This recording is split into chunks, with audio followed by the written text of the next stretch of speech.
Hello guys. तो आज मैं जो पदार्थ फर्स्ट के जितने भी टॉपिक्स पहले लगभग सारे बचे हैं, सिर्फ सामान्य विषय समवाय वाला टॉपिक मैंने पहले करवा रखा है ना। तो उसके अलावा जितने भी बचे हैं ना वो सारे मैं कवर करवा देती हूँ आज, ठीक है। मैं बहुत क्विकली जो द मोस्ट है ना कि ये तो आपको अच्छे से आना ही चाहिए, और इतना ही कर लोगे ना तो अच्छे खासा स्कोरिंग भी हो जाएगी। इस चीज़ की मैं गारंटी लेती हूँ, ठीक है। अकॉर्डिंग टू माई एक्सपीरियंस कि जितने मैंने प्रीवियस ईयर पेपर देखे हैं और मेरे टीचर्स ने मुझे जिस तरह से गाइड करा और जैसे मैंने पेपर एनालिसिस करके खुद स्टडी करी है। जैसे कल मेरा पेपर है तो मेरे पास जैसे काफ़ी होंगे बार बार रिक्वेस्ट आ रहे थे कि ना, फ्रेंड्स वगैरह बोल रहे थे कि यार ये बता दो वो बता दो, तो एक एक को बताना थोड़ा मुश्किल हो रहा था और साथ में आप लोगों के लिए बेनिफिशियल हो जाएगा सबके लिए। तो मैं अभी सबको बता देती हूँ एक साथ, ठीक है। तो इवन अगर कोई बाद में भी देखेगा लेटर ईयर्स में तो उनके लिए बेनिफिशियल होगा, क्योंकि टॉपिक्स तो सेम ही रहने वाले हैं, ठीक है। और मैं मेजर सब टॉपिक्स 90% कवर कर दूंगी कि ये द एटमोस्ट ये हमें आना ही चाहिए, ठीक है। तो उससे पहले ना कि हम वो गुण चैप्टर करते हैं, ठीक है। तो गुण का जो निरूपण है ना वो हमें याद रखना है कि ये गुण आमंत्रण धातु, ठीक है। इससे इसकी निष्पत्ति हुई, निष्पत्ति सबकी याद रखना। और ना ऐसे पॉइंट्स में सारे पेपर में लिख के आना, केवल निष्पत्ति हेडिंग डाल दी, उसको अंडरलाइन कर दिया, देन सिर्फ ऐसे लिख दिया कि ना गुण आमंत्रण धातु, बस इतना ही, ठीक है। और अगर इसकी व्याख्या करें तो क्या है कि गुण्यते आमंत्र्यते लोक अने नीति गुणा, कि ना जैसे कि हम किसी द्रव्य की तरफ अट्रैक्ट होते हैं तो किस बिहाफ पे होता है, उसके गुण को देख कर। तो इसकी परिभाषा कैसे लिखेंगे कि जिसके द्वारा लोग द्रव्य की ओर आकर्षित होते हैं उसे गुण कहते हैं। वैसे गुण हम इन्होंने 3 वर्ड्स स्टार्टिंग जो लाइन है ना उनमें इन्होंने यूज़ किया है कि ना, एक तो अन्वेषण, अन्वेषण मतलब खोज, ठीक है। परीक्षण, जैसे कि हम उसकी जांच पड़ताल करें कि ये इसमें सच में है ये गुण प्रेजेंट या नहीं है। जैसे कि ना पपीता, पपीता में नेचुरल स्वीटनेस है तो हम परीक्षण करेंगे उसको टेस्ट करके कि हाँ हमें मीठा टेस्ट आ रहा है या नहीं। कोई बोल दे कि ना नहीं इसमें तो नमकीन टेस्ट होता है, पर फिर हम परीक्षण करेंगे कि नहीं भाई हमें मीठा टेस्ट आ रहा है, इसका गुण जो है मधुर है, ठीक है। और इसमें उपादेयता इसकी यूटिलिटी क्या है, किस काम आता है, ठीक है। तो ये हम मेन गुण इसी के बिहाफ पे होता है, ठीक है। तो उसके बाद में हम गुण का लक्षण, गुण का लक्षण में हम ये वाला श्लोक याद रखेंगे कि ना, द्रव्य आश्रय अगुणवान संयोग विभाग अनपेक्ष कारणम इति गुण लक्षणम, ठीक है। कि ना ये द्रव्य में आश्रित है समवाय संबंध से और ये खुद अगुणवान है, ठीक है। ये गौण होता है, ये प्रधान नहीं होता है, अप्रधान होता है, द्रव्य प्रधान होता है, ठीक है। और संयोग विभाग अनपेक्ष कारण ये क्रियाशील थोड़ी ना होता है, क्रियाशील तो कर्म होते हैं, ठीक है। क्योंकि कर्म में हम लिखते हैं कि ना संयोग विभाग अपेक्षित, ठीक है। और उसमें इस ये गुण रहित भी है, तो यही इसके क्या कहते हैं लक्षण है, मेन, ठीक है। फिर उसके बाद ना इन्होंने ऐसे एक लाइन लिखी है कि ना आचार्य, जैसे कि हम आचार्य कोई भी द्रव्य कुछ भी बोल रहे हैं ना कि इसको भृंगन करना है हमें इसका, तो इसको मधुर द्रव्य दिए जाएंगे। तो हम जैसे बोल रहे हैं ना कि मधुर रस इनको लेना है, तो हम ये जो मधुर रस है ना ये हम गुण का गुण नहीं मानेंगे, द्रव्य का गुण है। इन्होंने ऐसा एक लाइन मेंशन करी है, ठीक है। फिर उसके बाद में हम गुण के संख्या, ठीक है। गुण की संख्या चरक अनुसार बोल दीजिए या आयुर्वेद के अनुसार तो उन्होंने 41 मानी है, ठीक है। और जो न्याय दर्शन है, न्याय दर्शन इसको 24 और वैशेषिक 17, ठीक है। और ना इन्होंने है वैसे 41 लेकिन इनका समावेश कर दिया कि इन्होंने ना जैसे कि आगे बताएंगे कि ना युक्ति और संयोग को एक ही माना है। किसने माना है? न्याय दर्शन ने। और साथ में जो संस्कार है, अभ्यास है, इसको एक ही माना है। तो ये वाला जो टेबल है ना इसको हम एक बार ऐसे रनिंग ऐसे ना बस जैसे फटाफट रनिंग हैंड से पढ़ लेना, ठीक है।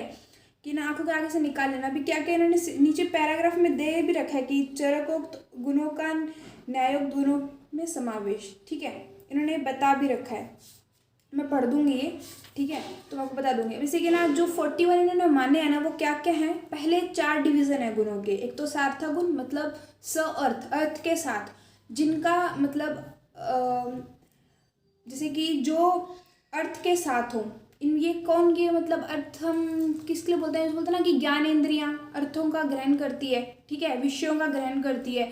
तो क्या क्या है, क्या कहते हैं, रस, गंध, स्पर्श, रूप, ठीक है, ये 5 जो होते हैं। इसी को हम इंद्रिय गुण भी बोलते हैं क्योंकि ये इंद्रिय द्वारा ग्रहण किए जाते हैं। इन्हीं को हम वैशेषिक गुण बोलते हैं क्योंकि ये विशेष गुण है पांचों महाभूतों के, ठीक है। फिर उसके बाद में ये 5 हो गए। उसके बाद गुरुवादी गुण, गुरुवादी गुण 20 है, मतलब गुरु से लेके आदि। इसी को हम सामान्य गुण भी बोलते हैं क्योंकि सामान्यता हमें मिल जाते हैं। और साथ में द्रव्य गुण क्योंकि द्रव्य में पाए जाते हैं। और साथ में शारीरिक या शारीरिक गुण भी बोल देते हैं क्योंकि जब हम इनका इंटेक करते हैं तो हमें इनका प्रभाव दिखता है हमारी बॉडी के ऊपर, ठीक है, इसलिए हम इनको शारीरिक गुण भी बोल देते हैं। और अब इनकी ये जो 20 ये कौन कौन से हैं? गुरु, मंधिम, स्निग्ध, लक्षण, सांद्र, मृदु, स्थिरा, गुना, सूक्ष्म, विशदा, विंशति, सविपर्याय, ठीक है।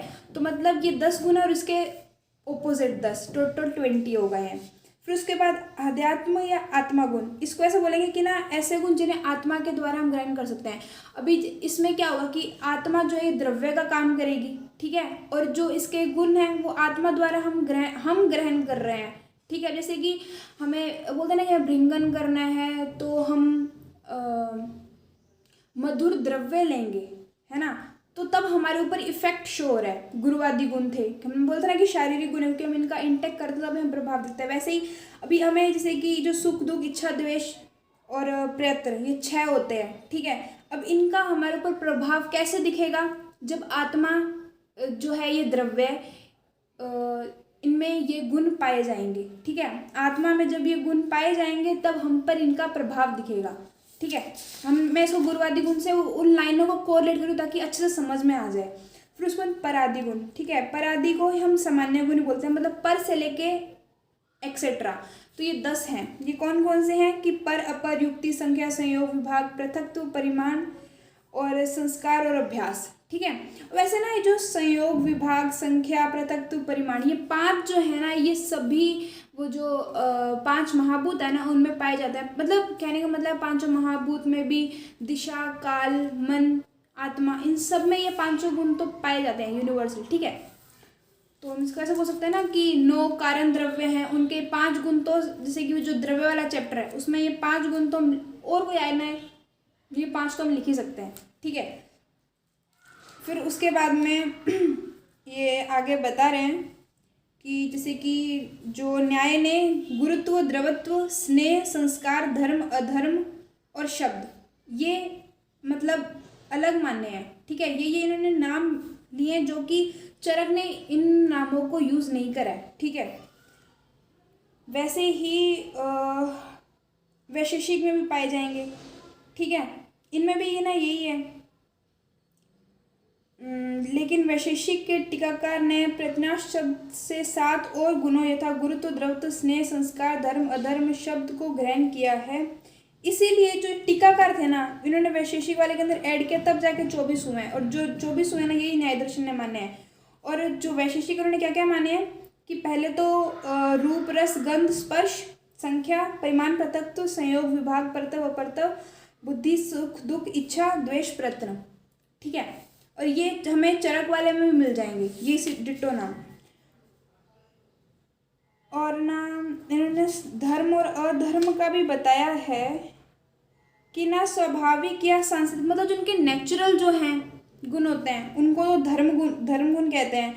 और नैमित्तिक गुण या कारण जन्य गुण को संस्कार की ना हमने कुछ ऐसे सिचुएशन क्रिएट कर दी कि उसमें म्यूटेशन आया, ठीक है, तो वो अधर्म, मतलब यूनिवर्सली उसमें ये गुण ऐसा पाया नहीं जाना चाहिए, बट ऐसी सिचुएशन क्रिएट हो गई है कि ये गुण इसमें पाया जा रहा है, तो अधर्म, धर्म से नहीं इसमें ये गुण पाया जा रहा, ठीक है। समझ में आया कि धर्म और धर्म क्या है। फिर साधर्म और वैधर्म है। साधर्म मतलब सिमिलरिटीज और वैधर्म मतलब डिफरेंसेस, ठीक है। तो अभी ये मतलब गुणों में क्या क्या साधर्म है, सभी जो 41 गुणों में क्या साधर्म है, क्या सिमिलरिटी क्या मिल रही है कि एक तो इनमें गुणत्व जाति पाई जाती है, ठीक है। और ना ये सभी गुण द्रव्य आश्रित हैं। और गुण निर्गुण होता है, गुण का खुद कोई गुण नहीं होता है।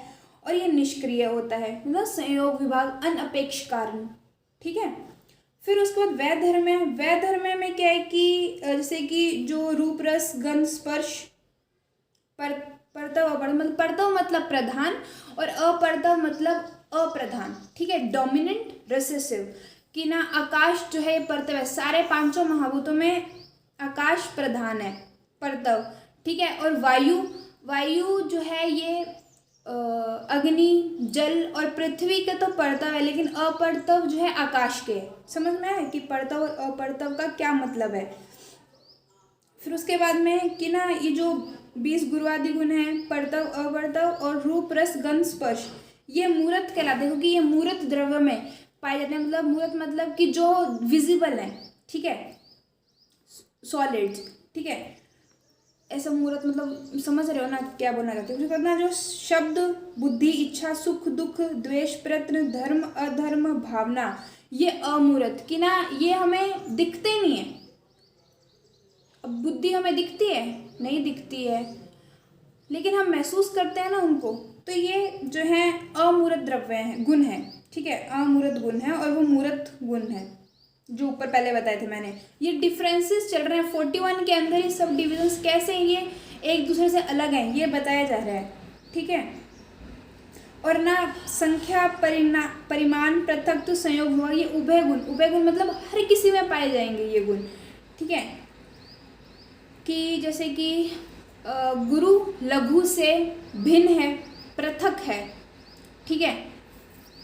तो और संयोग पाया जाएगा, कैसे बताएं कि ना शब्द गुण है, ठीक है। शब्द गुण हमने ना पानी में पत्थर मारा तो पानी के साथ मतलब पत्थर का पानी का संयोग हुआ तो एक टप आवाज़ आई, फिर उसको जो वेव्स हैं वो आगे ट्रैवल कर रही हैं, क्योंकि जो लेयर्स है ना वो एक दूसरे से उनका संयोग हो रहा है, ठीक है। एक लेयर का अगली लेयर से संयोग हो रहा है, पिछली वाली लेयर से विभाग हो रहा है, ठीक है।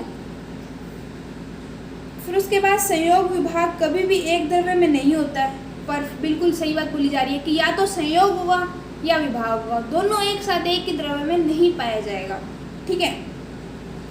फिर उसके बाद वैशेषिक गुण जो है ये शब्द अब इनको इंडिविजुअल ने बोल दिया कि कुछ को हमने वैशेषिक बोला है, कुछ को हमने आध्यात्मिक बोला है, कुछ को हमने गुरुवादी बोला है, कुछ को हमने परादी बोला है। परादी मतलब ये ऐसे बोल सकते हैं कि ना गुरुवादी और परादी ये दोनों सामान्य, ये 30 हो गए, तो ये भी डिफरेंसेस एक दूसरे में क्रिएट हो गया है, ठीक है।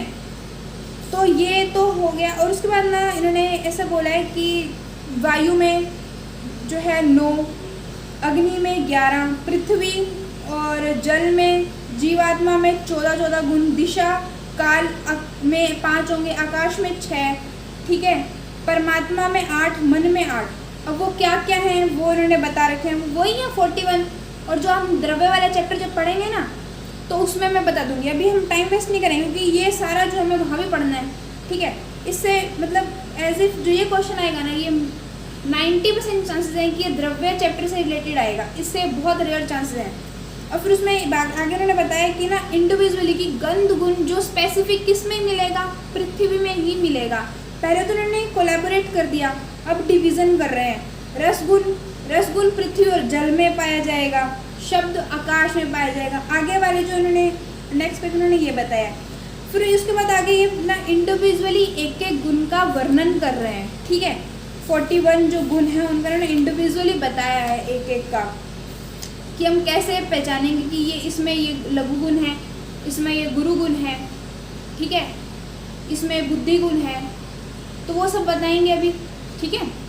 तो इस वीडियो के लिए इतना ही, ठीक है। शॉर्ट वीडियोस बनाऊंगी ताकि अब इसमें ब्रेक ले सकें, 2 मिनट का ब्रेक ले लें, 5 मिनट का ब्रेक ले लें, फिर वापस कंटिन्यू कर लें, ठीक है।